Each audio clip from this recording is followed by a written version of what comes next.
ആറാട്ടുപുഴയിൽ തെരുവ് നായയുടെ കടിയേറ്റ വയോധിക മരിച്ച സംഭവം. ഈ മരിച്ച വയോധികയുടെ പോസ്റ്റ്മോർട്ടം ഇന്ന് നടക്കും. തകഴി അരയഞ്ചിറ സ്വദേശിയായ കാർത്തിയാനിയാണ് ഇന്നലെ നായ കടിയേറ്റ് മരിച്ചത്. മകൻ പ്രകാശിന്റെ വീട്ടിൽ എത്തിയതായിരുന്നു കാർത്തിയാനി.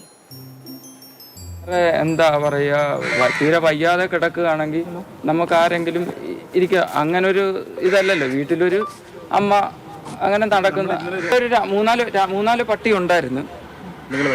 അമ്മ അവിടെ താഴെ കിടക്കുകയായിരുന്നു.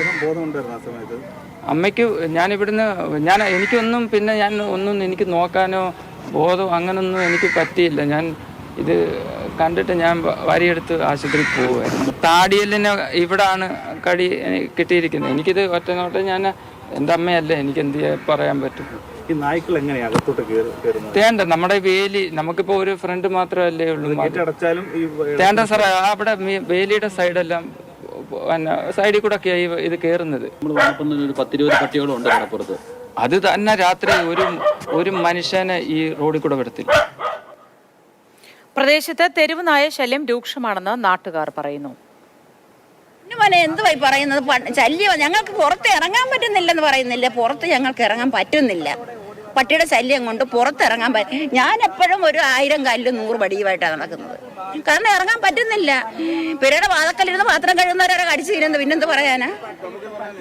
അത്ര ശല്യം. നിങ്ങൾ ആ പടിയാറോശം ഒന്ന് നോക്ക്, എത്ര പട്ടി അവിടെ കൊണ്ടുവന്ന്. നിങ്ങൾ ഈ പടിഞ്ഞ ആ കല്ലിക്കൂടി ഒന്ന് കയറി നോക്ക്.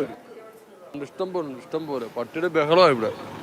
ഒരു രീതിയിൽ നടക്കാനും പറ്റത്തില്ല, എങ്ങോട്ട് പോകാനും പറ്റത്തില്ല. നേരത്തെ ആരെങ്കിലും ഒക്കെ ആക്രമിച്ചിട്ടുണ്ടോ? ഉണ്ട്. വണ്ടിക്കാര് ആളുകളൊക്കെ മറിച്ചിടുന്നുണ്ട്. ഒരുപാട് പട്ടി, ഭയങ്കര ശല്യമാണ് പട്ടിയുടെ.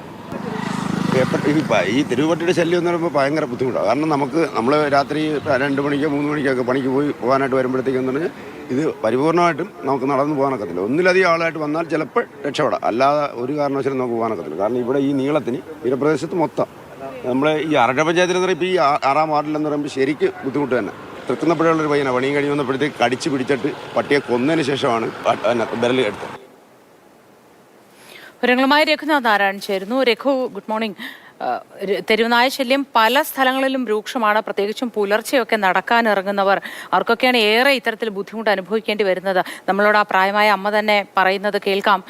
ഒരുപാട് കല്ലുകളും പടികളുമായാണ് നടക്കുന്നത് എന്ന്. ഈ കാർത്തിയാനി അമ്മയുടെ സംസ്കാര ചടങ്ങുകൾ എപ്പോഴാണ്? പോസ്റ്റ്മോർട്ടം കഴിഞ്ഞപ്പോഴേക്ക് വീട്ടിലേക്ക് കൊണ്ടുവരും?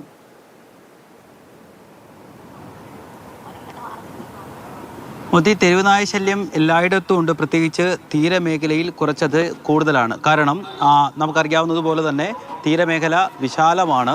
ഒപ്പം തന്നെ ഇത് ഒരു മത്സ്യബന്ധന അഴീക്കൽ ഹാർബറിന് തൊട്ടടുത്ത സ്ഥലമാണ്. മത്സ്യത്തൊഴിലാളികൾ ധാരാളം കടലിൽ പോകുന്നൊരു പ്രദേശം കൂടി ആയതുകൊണ്ട് ഈ തീരത്തൊക്കെ വള്ളം അടുക്കുകയും വല കുടയുകയും ഒക്കെ ചെയ്യുന്നത് കൊണ്ട് പട്ടിക്ക് ആഹാരം കിട്ടാനുള്ളൊരു സാഹചര്യം കൂടിയുണ്ട്. നമ്മളിപ്പോൾ വന്നപ്പോൾ തന്നെ ധാരാളം തെരുവ് നായ്ക്കളെ അവിടെ കാണുകയും ചെയ്തു. എന്തായാലും അത്തരത്തിൽ നായ്ക്കളുടെ ശല്യം കഴിഞ്ഞ കുറച്ച് നാളുകളായിട്ട് ഈ പ്രദേശത്ത് വ്യാപകമാണ്. പ്രത്യേകിച്ച് കായംകുളം, വള്ളികുന്നം, ഈ പറയുന്ന ആറാട്ടുപുഴ, വലിയഴീക്കൽ മേഖലകളിലൊക്കെ ധാരാളമാണ്. ഇതാണ് കാർത്തിയാനിയമ്മയുടെ മകൻ്റെ വീട്. കടലിനോടും ചേർന്ന്, അതായത് തൃക്കുന്നപ്പുഴ കരുനാഗപ്പള്ളി റോഡിനോട് ചേർന്നുള്ളൊരു വീടാണ്. മകനും മരുമകളും പുറത്തു പോയപ്പോൾ ഈ ഗേറ്റ് അടച്ചിട്ടിട്ടാണ് പോയത് എന്നുള്ളതാണ് ബന്ധുക്കൾ പറയുന്നത്. പക്ഷേ നമുക്ക് കാണാവുന്നത് പോലെ തന്നെ ഈ ഗേറ്റിൻ്റെ വിടവിലൂടെയൊക്കെ നായ്ക്ക് അകത്ത് കയറാനുള്ള സാഹചര്യമുണ്ട്. എന്ന് മാത്രമല്ല, മുൻവശത്ത് മാത്രമേ ഉള്ളൂ മതിൽ, ചുറ്റും വേലിയാണ്. ആ വേലിയൊക്കെ വഴി ഒരു പക്ഷേ നായ അകത്ത് കടന്നതായിരിക്കും. ഈ മകനും മരുമകളും പുറത്തു പോകുമ്പോൾ കാർത്തിയാനിയമ്മ വിശ്രമിക്കുന്നത് വീടിന് മുൻഭാഗത്തായിട്ടുള്ള ഈ ഷെഡിലാണ്. ഈ ഷെഡിലായിരുന്നു കാർത്തിയാനിയമ്മ ഉണ്ടായിരുന്നത്. കാരണം കടൽക്കാറ്റൊക്കെ ഏൽക്കാൻ വേണ്ടി അമ്മയ്ക്ക് ഇങ്ങനെ ഒരു സൗകര്യം ചെയ്തു കൊടുത്തു എന്നുള്ളതാണ് മകൻ പറയുന്നത്.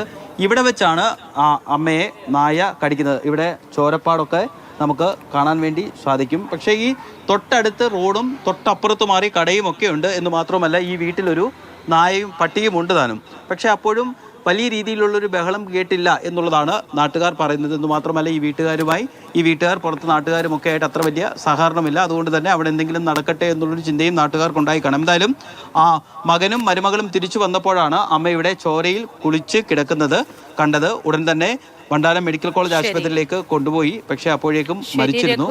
അമ്മയുടെ ജീവൻ രക്ഷിക്കാനായില്ല എന്നതാണ് അതിദാരുണമായ സംഭവം.